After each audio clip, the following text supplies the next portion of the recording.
이 본문은 예수님이 제자들에게 너희는 이렇게 기도하라며 기도를 가르치신 말씀입니다. 주님이 가르치신 기도문이라고 하여서 주기도문이라고 합니다. 주일학교 아이들이 예배를 마칠 때 주기도문을 엄청 빨리 합니다. 우리 선생님들이 일용할 양식을 주시옵고 할 때쯤 아이들은 벌써 나라와 권세와 영광으로 갑니다. 예배 빨리 마치고 간식 먹으려고 그러는 겁니다. 주기도문은 예배를 마치기 위해서 그렇게 후딱 해치워야 되는 것이 아니죠. 우리의 기도가 어떠해야 하는지를 예수께서 일러주신 기도의 표준입니다.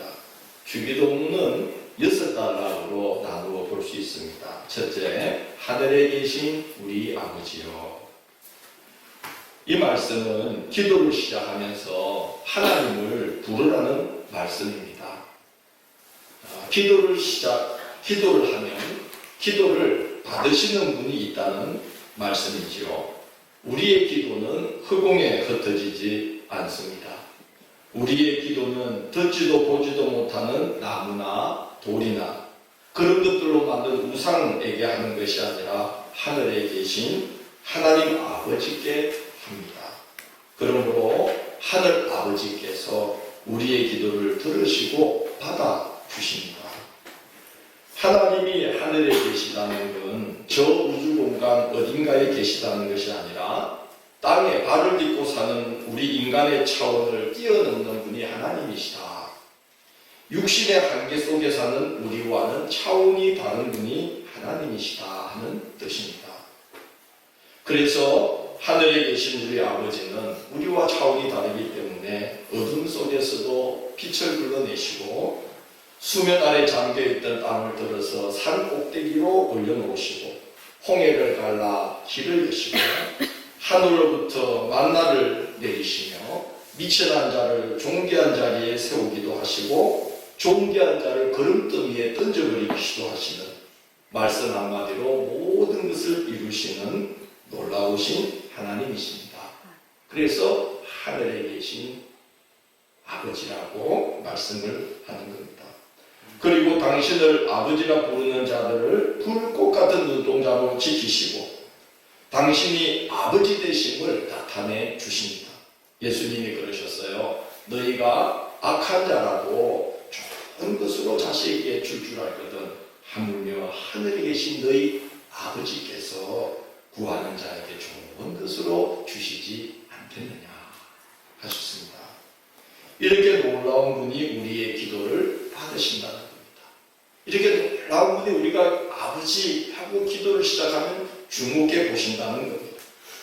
그래서 우리가 기도할 때 하나님, 아버지, 주님, 주여 그렇게 하나님의 이름을 부르며 기도를 시작하는 것입니다. 부르면 바라보게 되어 있지요. 마종규 집사님 발포잖아요. 제가 여보 그러면 쳐다봐요. 더 간절히 여보 그러면 무슨 일이 있나 싶어서 와요.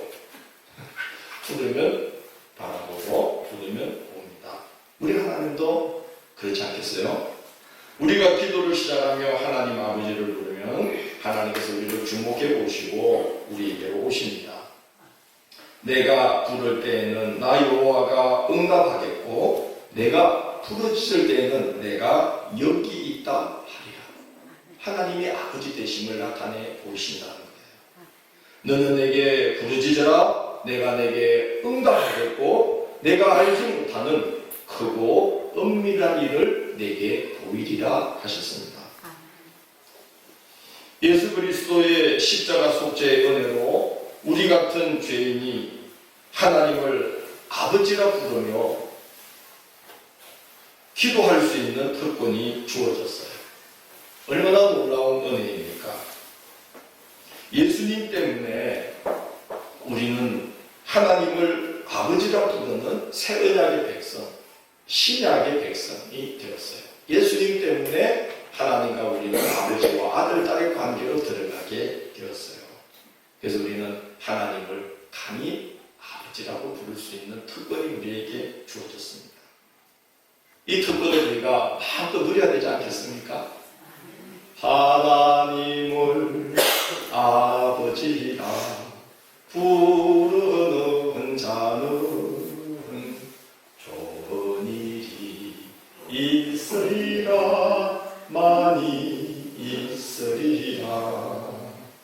예수님을 구주라 부르는 자는 좋은 일이 있으리라 많이 있으리라. 성령님의 인도를 구하는 자는 복된 길이 열리리라 크게 열리리라. 예수님이 재림할 때쯤 되면 같이 불러주실 거예요. 어떤 이단들이 하나님 어머니도 있다 그러면서 어머니 하나님을 섬긴다고 해요. 몇 년 전에 안산홍 정인의 하나님의 교회에서 두 여자분이 사택에 들어온 거예요. 우리 교회 사택에. 아주 중요한 진리를 목사님께 꼭 전해드려야 되겠다고 하면서 들어와서 창세기 1장 26절을 딱 펼치더니 목사님 여기 보세요. 우리의 형상을 따라 우리의 모양대로 우리가 사람을 만들고 그렇게 적혀있죠. 그러니까 하나님은 아버지만 계신 게 아니라 어머니 하나님도 계시다는 거예요. 우리라고 하지 않았다는 거예요. 아유, 기가 막히죠. 얼마나 용감해요. 거기 교단에서는, 교단이 아니죠. 거기서는 담요 부르고 시키나 봐. 사택에도 가봐라. 그래서 제가 계속 말씀하시라고 그래 놓고는 폰으로 동영상 촬영을 했죠.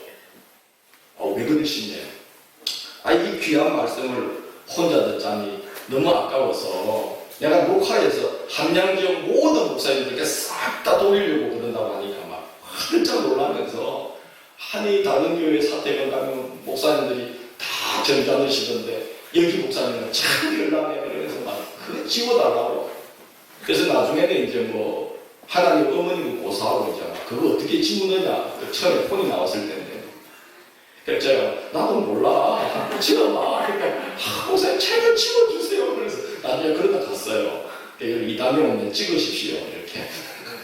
그러면 됩니다. 하나님께서 왜 우리라고 했겠습니까? 아까 제가 찬양했죠. 하나님은 성부, 성자, 성령 언제나 삼위일체로 태초부터 계셨고 삼위일체로 항상 역사하시는 하나님이십니다. 그래서 우리라고 하시는 거죠.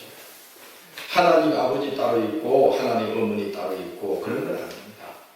박영희 권사님이 그러셨다네요. 이 사람들아 하나님 아버지 한 분 섬기는 것도 힘들어 죽겠구만 하나님 어머니까지 섬기라고 내는 그리 못한다. 그리고 가르쳤대요.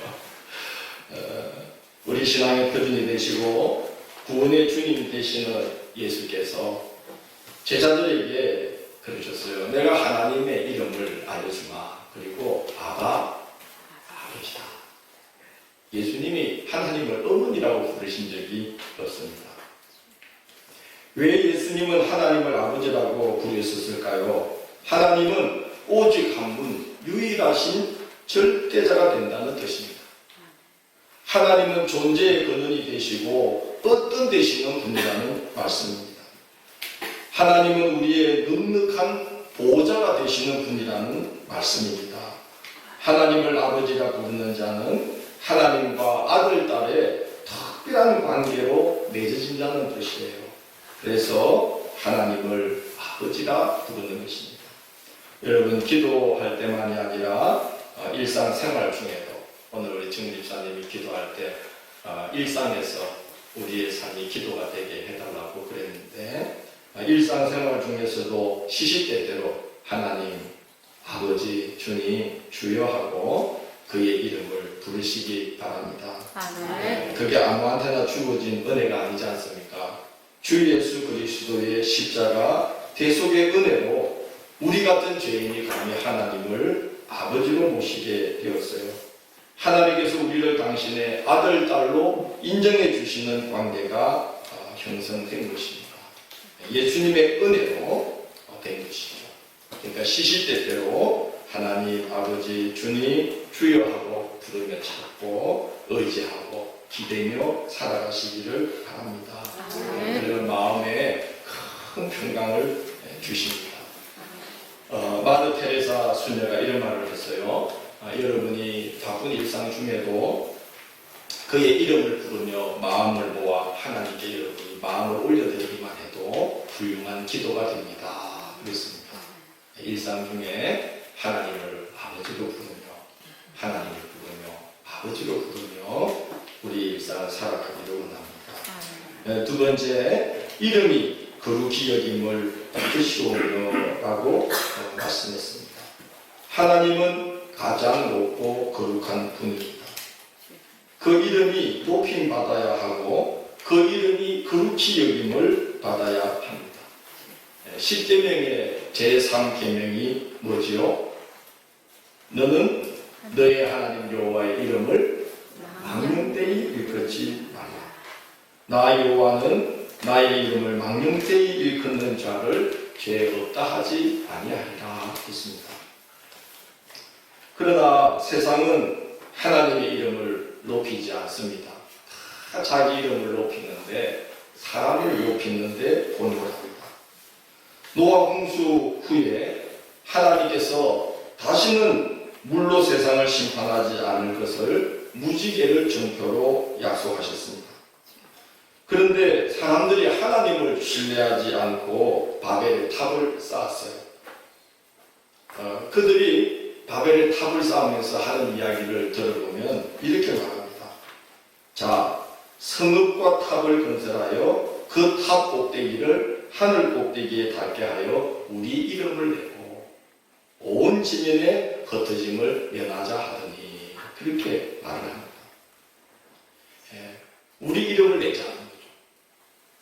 그게 세상 사람들의 삶의 이유라는 생각이 듭니다.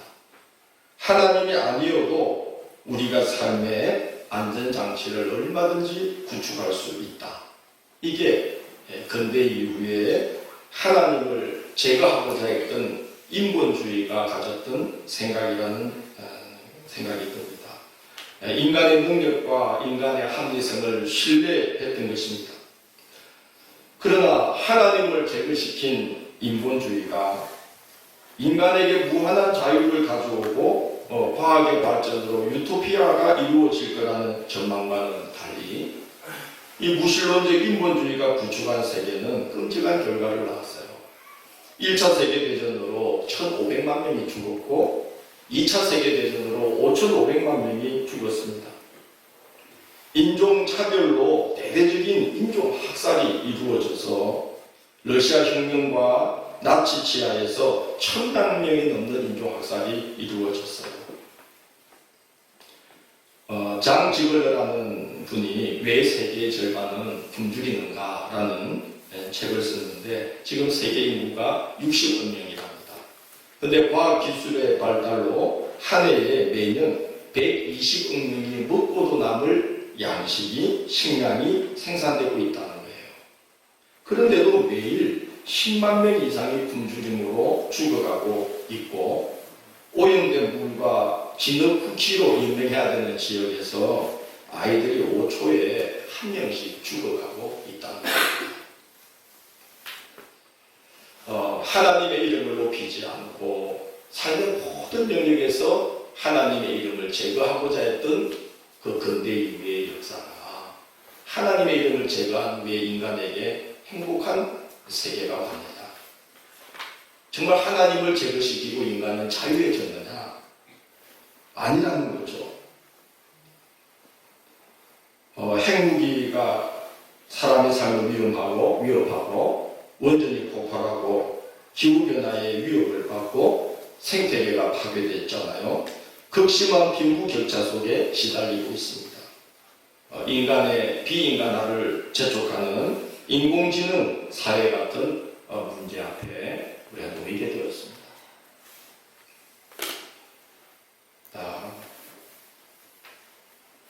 구축하니 하나님 없이 우리가 구축하려고 했던 그 안전장치를 구축하려고 했던 이 세계가 전혀 안전하지 않은 위험한 사회가 되어버린 것이죠. 그런 이야기가 있습니다. 큰 이야기가 없어지면 작은 이야기가 큰 이야기가 된다. 하나님을 우리가 외면하고 하나님 없는 세상을 만들려고 하니까 하나님이라는 큰 주제가 사라지니까 사람들이 아주 작고 사소한 것들에 매여서 그게 큰 이야기거리가 되어버리는 그런 혼란한 세상이 되어버렸다는 것입니다. 우리는 이런 세계 속에서 하나님의 이름이 세상의 가장 중요한 주제가 되도록 우리는 기도해야 되고, 인간이라는 우리 존재가 하나님을 우리가 섬기고 높일 때만이 비로소 인간다워질 수 있다는 것을 드러내면서 우리는 살아가도록 해야 되는 겁니다. 그리고 하나님의 이름 앞에서 우리가 경건한 태도, 우리가 감히 하나님의 이름을 짊어지고 있다는 것을 의식하고 그 이름을 거룩히 높이면서 우리는 살아가야 하는 것입니다. 예수님이 이런 말씀했습니다. 내가 너에게 이르노니 사람에 대한 모든 죄와 모독은 사심을 얻되 성령을 모독하는 것은 사심을 얻지 못하겠고 라고 말씀했습니다. 우리가 감히 하나님의 이름을 이제 짊어지고 살아가는 그리스도인인데 우리가 우리 삶을 통해서 하나님의 이름을 높이는 삶이 돼야 되지. 우리 때문에 하나님의 이름이 가볍게 여겨지고 망령되게 여겨지는 그런 세상이 되도록 해서는 안 된다는 거죠. 우리는 매일 매 순간 우리 그리스도인들로 인해서 나로 인해서 하나님의 이름이 높임받도록 매일 매 순간 그분을 마음에 품고 하나님의 이름이 높임받는 세상이 열리기를 항상 기도하고 또 그렇게 우리가 살아가는 우리 그리스도인들의 삶이 되어야만 합니다. 세 번째는 나라가 임하시오며 뜻이 하늘에서 이루어진 것 같이 땅에서도 이루어지이다 라고 기도하라는 말씀을 했습니다. 이 기도는 하나님의 나라를 위한 기도를 늘 드리라는 말씀입니다. 선지자들이 오리라고 예고한 그의 나라가 있지 않습니까? 물이 바다를 덮음같이 하나님을 아는 지식이 온 세상에 가득해지는 나라. 하나님의 말씀이 법이 되어서 모든 사람이 하나님의 말씀에 다스림받는 나라. 사람들이 모두 하나님을 왕으로 받드는 그런 세계. 그게 하나님의 나라입니다. 이사야는 그 나라를 이렇게 노래했어요. 그때에 이리가 어린 양과 함께 살며 표범이 어린 염소와 함께 누우며 송아지와 어린 사자와 살찐 짐승이 함께 있어 어린 아이에게 걸리며 암소와 곰이 함께 먹으며 그것들의 새끼가 함께 엎드리며 사자가 소처럼 풀을 먹을 것이고 젖먹는 아이가 독사의 구멍에서 장난치며 젖된 아이가 독사의 굴에 손을 넣을 것이나 내 거룩한 산 모든 곳에서 해변도 없고 상함도 없을 것이니 무리가 그들의 칼을 쳐서 보습을 만들고 그들의 창을 쳐서 낫을 만들 것이며 이 나라와 저 나라가 다시는 칼을 들고 서로 치지 아니하며 다시는 전쟁을 연습하지 아니하리라 했습니다. 이런 하나님의 뜻이 이렇게 성취되는 그런 세계가 하나님의 나라라는 것이죠. 우리가 열강에 에워싸여서 이렇게 노심초사하면서 고단하게 살아가고 있는데 정말 우리에게 필요한 나라가 하나님의 나라가 아니겠는가 그런 생각이 듭니다. 우리는 그런 세계를 꿈꾸고 그런 나라를 우리가 노래하고 그 나라가 앞당겨지기를 항상 기도하면서 살고 그리고 그 하나님의 뜻이 하늘에서 온전히 이루어진 것처럼 우리의 삶의 자리에서도 이루어지고 예수님이 그러셨습니다. 천국은 여기 있는 것도 아니고 저기 있는 것도 아니고 너희 가운데 있다. 하나님의 나라가 먼저 우리 안에서 이렇게 온전하게, 뜻이 하늘에서 온전하게 이루어진 것처럼 우리의 심령 속에서도 온전하게 하나님의 다스리심이 이루어지고, 우리의 삶의 모든 자리에서 하나님께서 온전히 다스리시는 그런 일들이 이루어지도록, 그래서 우리가 정말 하나님의 사람이 되도록, 하나님의 아들, 딸들이 되도록 그렇게 우리가 기도하면서 살아가야 되겠습니다. 그게 나라가 임하시고 뜻이 하늘에서 이루어진 것 같이 땅에서도 온전히 이루어지기를 기도하며 살아가는 것입니다. 그래서 저와 여러분이 그 하나님의 나라의 일꾼들 되고 그 하나님 나라를 세워가는 하나님의 아들들로 세워지기를 원합니다. 그러면 주님이 그 이름이 높임받게 될 것이고, 하나님의 나라가 우리 가운데에서 이루어지는 것을 보게 되는 그런 은혜를 우리가 입게 될 거라고 믿습니다. 한 주간도 살아가면서 그렇게 기도하면서 살아갑시다. 70대대로 하나님의 이름을 부릅시다. 아멘. 그리고 그 하나님이 우리의 아버지 되심을 절대로 의심치 말고 선하시며 능력이 있으신 그분께서 우리가 부르시면 아버지 되심을 반드시 나타내신다는 것을 기억하고 하나님의 이름을 부르며 기도로 살아가시고, 그 나라가 우리 가운데 이루어지고 그 이름이 이 땅 가운데서 높임받는 세계가 이루어져가도록 기도하고, 또 그런 일에 우리 자신을 끊임없이 내어드리면서 한 주간 살아가시는 저와 여러분의 삶이 되기를 주의 이름으로